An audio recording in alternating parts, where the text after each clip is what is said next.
The views expressed are solely those of the speaker and not necessarily those of Paltalk.com, AVM Software, or its advertisers.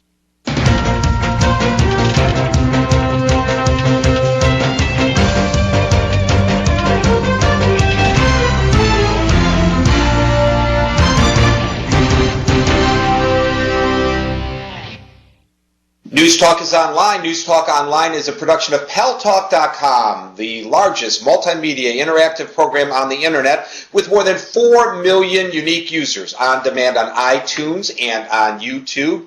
And on my blog, GaryBaumgarten.com, where you can post your comments, whether you agree with yours truly or not, no retribution. And you can also subscribe to my news feed. It's right there on the blog, Twitter.com/GaryBaumgarten. 3 of the items on today's news feed are apropos to today's discussion, including the way they're building a fence through Jerusalem. It's actually dividing Jerusalem between the Jews and the Arabs. Actually, a story that was broken by our guest today.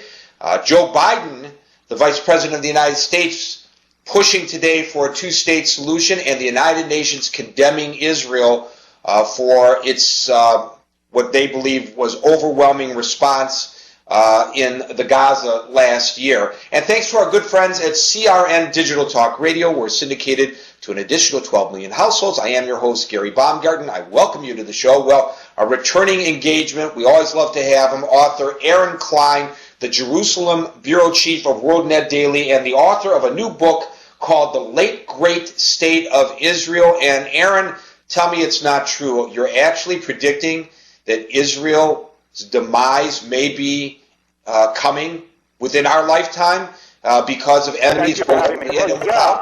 I'm not predicting it. I'm just warning that Israel is facing emergency threats, and that if the Jewish state continues down the road that it's on, urged on by some of its own leaders and policy and mistakes, also urged on by the international community, now even by the Obama administration, and of course surrounded on all sides by its own enemies, which it has been strengthening over the last few years, that if things don't change, well, things don't look good for Israel. I don't want to predict the demise of the Jewish state, but I want to just set out an urgent warning that if these perils are not countered soon, then, again, things don't look good for the Jewish state.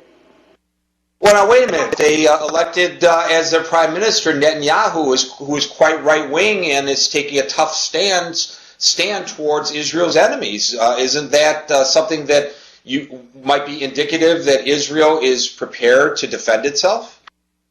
Well, first of all, Bibi Netanyahu is now inheriting a situation where over the last few years, in part, Israeli policies have helped embolden Israel's enemies. I'm talking about Hamas and the Gaza Strip, which Israel failed to defeat in December and January, and actually which Israel helped to legitimize by opening talks with them about prisoner exchanges, about border agreements. I'm talking about Israel's failure to win in 2006 against the Hezbollah militia in Lebanon that has essentially, in part, handed the Lebanese parliament to Hezbollah. Talking about Syria, which has been legitimized by the Israeli government, but actually Netanyahu, I don't think he's very much different than other prime ministers. A lot of people think, he's very right-wing. Actually, while he was in office in the 1990s, he's the first prime minister who gave up actual territory on the ground. It wasn't Yitzhak Rabin.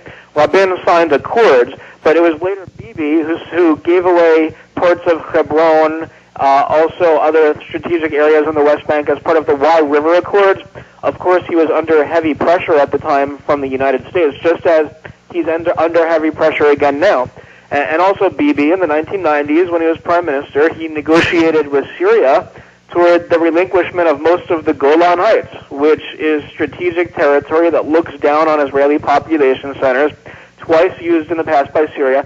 And over the last 2 days alone, Bibi's defense minister and foreign minister have announced that he will continue talks with Syria. So I don't think he's much different on those issues. And by the way, after Ariel Sharon was elected to power, and Sharon is apparently they claim he was the most right-wing politician or one of the most right-wing in Israel, and we all saw what he did when he was in office. He gave up the Gaza Strip. So don't always believe that Israeli leaders are what they appear to be. But the one issue I think is different when it comes to Bibi is Iran. I think Bibi understands Iran is the largest threat to Israel's security. It's also the largest state sponsor of terrorism in the world. And I think Bibi wants to do something about Iran. Of course, he has to go up against a White House and a State Department that has very different ideas about Iran. But I point out all of these things in the book, In the Late Great State of Israel.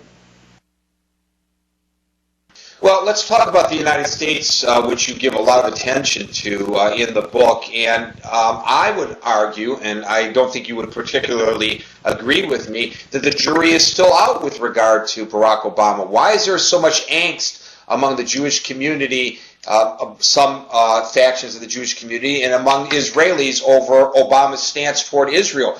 Obama and Netanyahu still have not yet met. Yeah, I agree with you. And actually, a lot of people are criticizing Obama for pushing the two-state solution, which means creating a Palestinian state, basically in Gaza and the West Bank and Eastern Jerusalem. But it was even Bush who was pushing the same two-state solution. It was Bush who actually started the Annapolis process, which was trying to create a Palestinian state before he left office. So you can't really criticize Obama for pushing through what Bush has and what every other Israeli leader has negotiated to do in the past. But the thing is that it's not just his policy toward Israel. Let's put that aside for a minute. It's more his overall policies in general when it comes to the Middle East that I don't think it's intentional. I don't think that Obama is sitting there saying, oh, how can I target Israel? But I think some of his policies are very dangerous to the Jewish state. For example, his opening up of talks with Iran, of dialogue, of diplomacy, of believing that you can coax Iran out of its nuclear arsenal. And, well, guess what? We've seen this before. We saw it with Bill Clinton and North Korea, where North Korea was pursuing a nuclear capability. Clinton thought that, well, we can talk them out of it. He sent his Secretary of State, Madeleine Albright, and we all saw how well all that worked out. North Korea went nuclear. They now have nuclear weapons. And, yeah, they're negotiating. Maybe they'll give some of them up. But Iran is inching closer to nuclear capabilities. They're thumbing their nose at the international community, thumbing their nose at the United States, and there isn't much time left. Even according to Israeli assessments, in just a few months, not years, months, Iran might have enough enriched uranium where they can produce 1 or 2 nuclear weapons. So if time is of the essence, and there's really no good reason to believe that talks will work, this is something that Jerusalem is very concerned about. And another thing is there are some interesting situations coming from the Obama White House that kind of do point to the fact that maybe he is a little bit less on the pro-Israel side, like indications that he may or may not open up some sort of channels to Hamas. And actually, this is confirmed. Obama and the Secretary of State Hillary Clinton have said that they will continue dealing with the Palestinian Authority even if Hamas is part of it. And Hamas, of course, calls for the murder of Jews